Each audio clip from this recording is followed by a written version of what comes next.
Deleted ভোটারদের একটাই প্রশ্ন, সেটা হচ্ছে ট্রাইব্যুনাল কোর্টে হিয়ারিং কবে হবে, কিংবা আমি জানবো কিভাবে আমার কোন ডেটে হিয়ারিং আছে। সকলের এইটাই একটা প্রশ্ন সব থেকে বেশি ঘোরাফেরা করছে। তাদের উদ্দেশ্যে বলতে চাই যে ট্রাইব্যুনাল কোর্টে বর্তমানে হিয়ারিং চলছে এবং কলকাতার জোকাতে ১৯ জন বিচারক, প্রাক্তন বিচারক, ওনারা আপনারা যে ট্রাইব্যুনাল কোর্টে আপিল করেছেন এই আপিলের কপিগুলো খতিয়ে দেখছেন এবং খতিয়ে দেখার পর অর্ডার দিচ্ছেন। আমি ট্রাইব্যুনাল কোর্টে হিয়ারিংয়ে যাওয়ার সময় আমি দেখতে পেয়েছি যে কিছু কিছু জাজ সাহেব, আপনারা যে পুরনো নথি সাবমিট করেছিলেন ইয়ারোর যখন হিয়ারিং হয়েছিল, সে সময় যে আপনারা বিভিন্ন গভর্নমেন্ট ডকুমেন্ট সাবমিট করেছিলেন, সেই ডকুমেন্টের ভিত্তিতেই আপনাদের ট্রাইব্যুনাল কোর্টের কেসগুলো নিষ্পত্তি করছেন এবং আপনাদের বৈধ ভোটার হিসাবে ভোটার লিস্টে ইনক্লুডিং করছেন। এবং কিছু কিছু জাজ সাহেব হয়তো দেখা গেল নথি যাচাইয়ের ক্ষেত্রে কোনো সমস্যা দাঁড়ালে বিএলওর মাধ্যমে কিংবা নির্বাচনী আধিকারিক যে সমস্ত রয়েছে আপনার এরিয়ায় তাদের মাধ্যমে নোটিশ দিয়ে আপনার বাড়িতে পাঠাবেন। সেই নোটিশের ভিত্তিতে আপনাকে ফিজিক্যালি সেই জাজ সাহেবের সেই ট্রাইব্যুনাল কোর্টে উপস্থিত হতে হবে এবং উপস্থিত হওয়ার পর যে যে আপনাদের সব অরিজিনাল গভর্নমেন্ট ডকুমেন্ট নিয়ে যাবেন এবং ডকুমেন্ট দেখার পর জাজ সাহেব যদি স্যাটিসফাই হয়, সেই স্যাটিসফাইয়ের ভিত্তিতে আপনাদের নামগুলো ইনক্লুডেড করে দিচ্ছে। আর যদি দেখা গেল স্যাটিসফাই না হয় তাহলে আপনাদের নামটা ডিলিট হচ্ছে। সাধারণত এই দুটো পদ্ধতিতেই বর্তমানে ট্রাইব্যুনাল কোর্টে হিয়ারিং হচ্ছে। তবে যে পরিমাণ ট্রাইব্যুনাল কোর্টে কেস পেন্ডিং আছে এবং বর্তমানে যে হিয়ারিং হচ্ছে, হিয়ারিংয়ের পরিমাণ খুব অল্প। শোনা যাচ্ছে আজ পর্যন্ত প্রায় ৭ থেকে ৮ হাজার মতো ট্রাইব্যুনাল কোর্টের কেস নিষ্পত্তি হয়েছে, বাকি মামলাগুলো পেন্ডিং আছে।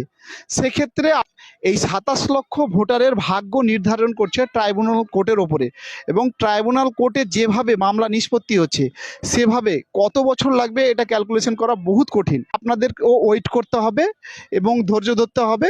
যখন আপনার ট্রাইব্যুনাল কোর্টে মামলার জন্য হিয়ারিংয়ের জন্য নোটিশ আসবে, সে সময় সেই নোটিশের কপি নিয়ে গিয়ে আপনাদের ট্রাইব্যুনাল কোর্টে উপস্থিত হতে হবে এবং বাকি অন্য ক্ষেত্রে আপনাদের ওয়েট করতে হবে।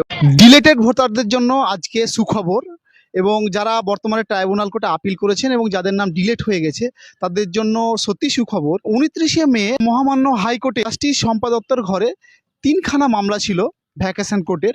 সে মামলাতে ট্রাইব্যুনাল কোর্টে তারা অগ্রিম হিয়ারিংয়ের জন্য, অর্থাৎ এমার্জেন্সি হিয়ারিংয়ের জন্য পিটিশন করেছিলেন এবং সেই পিটিশনের ভিত্তিতে জাস্টিস শম্পা দত্ত তিনি একটা অর্ডার দিয়েছেন। সেই অর্ডারের বেসিসে সাদেরউদ্দিন শেখ, শেখ হাসান আলী এবং মোহাম্মদ তসলিম শেখ, এই ৩জন মামলাকারীর অর্থাৎ পিটিশনারের আগামী ১৫ দিনের মধ্যে ট্রাইব্যুনাল কোর্টে হিয়ারিংয়ের জন্য অর্ডার দিয়েছেন।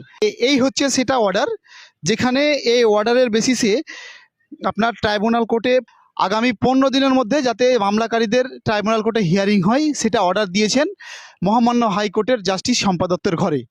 এবং এতে একটা জিনিস পরিষ্কার হয়ে গেল যে ট্রাইব্যুনাল কোর্টে যারা আপিল করেছিলেন তারা চাইছিলেন যে তাদের আপিলটা আর্লি হিয়ারিংয়ের জন্য, অর্থাৎ তাড়াতাড়ি হিয়ারিংয়ের জন্য।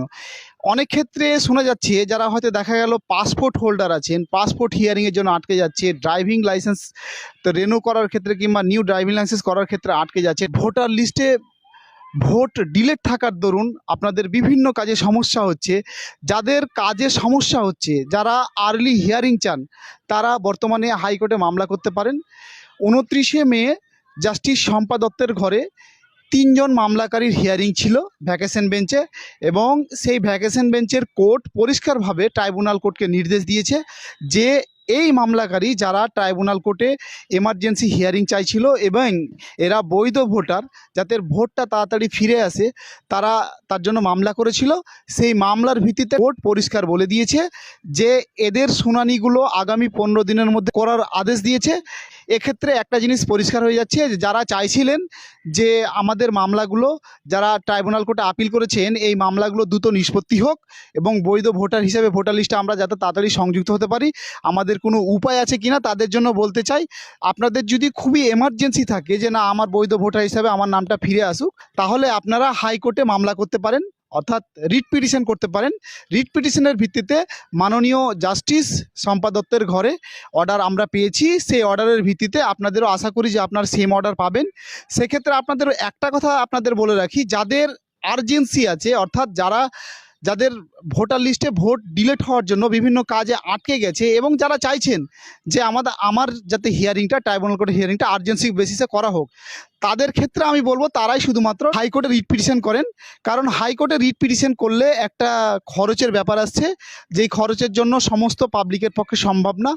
সেক্ষেত্রে যাদের আর্জেন্সি আছে এবং যাদের হিয়ারিংয়ের জন্য যারা চাইছেন যে আমাদের হিয়ারিংটা ট্রাইব্যুনাল কোর্টে তাড়াতাড়ি হোক, তারা হাইকোর্টে রিট পিটিশন করে তারা তাড়াতাড়ি ট্রাইব্যুনাল কোর্টের হিয়ারিংটা করাতে পারেন। ট্রাইব্যুনালের মাধ্যমে যারা ডিলিট ভোটারদের তাদের ডিলিট ভোটার দ্রুত নিষ্পত্তি করার জন্য আবেদন করতে চান, তারা মহামান্য হাইকোর্টে রিট পিটিশন আবেদন করতে পারেন। এই জন্য আমাদের সিনিয়র আইনজীবী আমাদের সাথে আছেন, আনারুল হক। যারা তাড়াতাড়ি নিষ্পত্তি চাইছেন তারা হাইকোর্টে রিট পিটিশন করতে পারেন।